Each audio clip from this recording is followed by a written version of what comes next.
नमस्कार दोस्तों, स्वागत है आप सभी का हमारे यूट्यूब चैनल पर। आज हम बात करने वाले हैं प्रसिद्ध उपन्यास यार पापा, जिसे लिखे हैं महान लेखक दिव्य प्रकाश दुबे ने। तो चलिए शुरू करते हैं आज की इंटरेस्टिंग जर्नी। शून्य से थोड़ा सा पहले 3 लोगों के बीच में चाय के 6 कप रखे थे। 3 खाली कप बीते हुए समय के लिए और 3 भरे हुए आने वाले समय के लिए। अगले दिन लॉ के फाइनल ईयर का आखिरी पेपर होने वाला था। 3 साल का साथ छूटने वाला था। मीता ने अपने बैग से तीनों की साथ वाली तस्वीर बाकी दोनों की तरफ बढ़ाई। क्या वे मीता, अब तू रुलाएगी क्या? मनोज ने कहा। हाँ, इतना सेंटी क्यों कर रही है? गजेंद्र ने कहा। कॉलेज ही तो ख़त्म हो रहा है, हम अलग थोड़े हो रहे हैं। मनोज ने हाथ आगे बढ़ाया। मीता की आंखों में आंसू थे। वह मनोज और गजेंद्र के सामने पहली बार रो रही थी। तीनों ने एक दूसरे को गले लगाया। सालों मिलते रहना बे, मीता ने कहा। इन तीनों की क्लास का एक लड़का दूर से भागता हुआ आया और चिल्लाया, मनोज, तेरे घर से फ़ोन आया था, जल्दी जा, कुछ इमरजेंसी है। तीनों हड़बड़ाकर उठे और आने वाले समय के लिए रखे 3 कप लुढ़क गए। ये 3 वो थे जिनकी दोस्ती की मिसाल पुणे लॉ कॉलेज में दी जाती थी। दोस्त रहे, दोस्ती रही, पर दोस्ती का रंग वैसा नहीं रहा जैसा उस तस्वीर में था। उन तीनों को नहीं पता था कि उस कॉल के बाद मनोज की ज़िंदगी हमेशा के लिए बदलने वाली थी। 30 साल बाद। शून्य। कई बार आगे बढ़ने के लिए हमें रास्ते के पिछले सभी पुल जलाने पड़ते हैं, वरना आगे बढ़ा नहीं जा सकता। मनोज साल्वे, देश का सबसे नामी गिरामी वकील, अपने जीवन के लगभग सारे पिछले पुल जला चुका था। वह इतना आगे निकल चुका था कि जहाँ से लौट पाना असंभव था। हम सभी अपनी परछाई ढूंढने के लिए अभिशप्त हैं। सूरज डूबने के बाद परछाई फैलकर रात हो जाती है।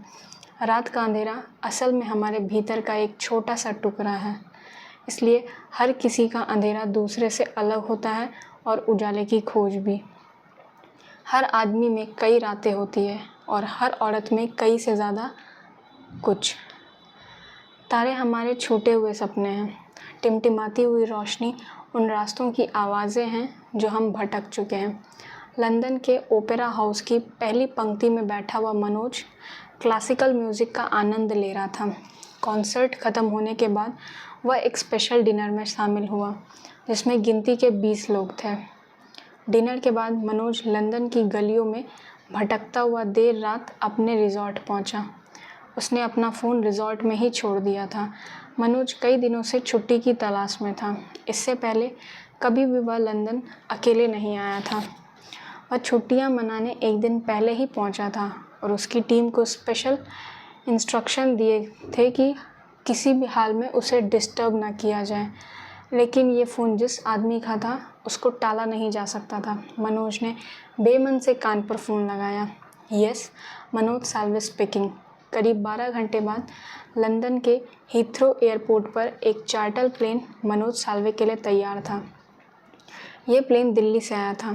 साथ ही एक बड़ी कंपनी के ऑफिस का एक वाइस प्रेसिडेंट और एक डायरेक्टर लेवल का अधिकारी प्लेन में पहले से फ़ाइल लिए मनोज का इंतज़ार कर रहे थे। मनोज अगले 1 घंटे फ़ाइल पर अलग अलग निशान लगाता रहा। उसने फ़ाइल बंद की और पूछा, पेनल्टी कितने की है? अधिकारियों ने एक दूसरे की ओर देखा और कहा, 1200 करोड़। मनोज साल्वे ने एक छोटी सी नोटबुक में कुछ नोट किया। कुछ देर तक खुद सारी फाइलों को दोबारा पढ़ता रहा। अधिकारी बैठकर उसको देखते रहे। मनोज अपने नोट्स बनाता रहा। फाइल पढ़ने के बाद मनोज की नज़र बाहर गई। सुबह होने वाली थी। वह कुछ देर तक बाहर देखता रहा।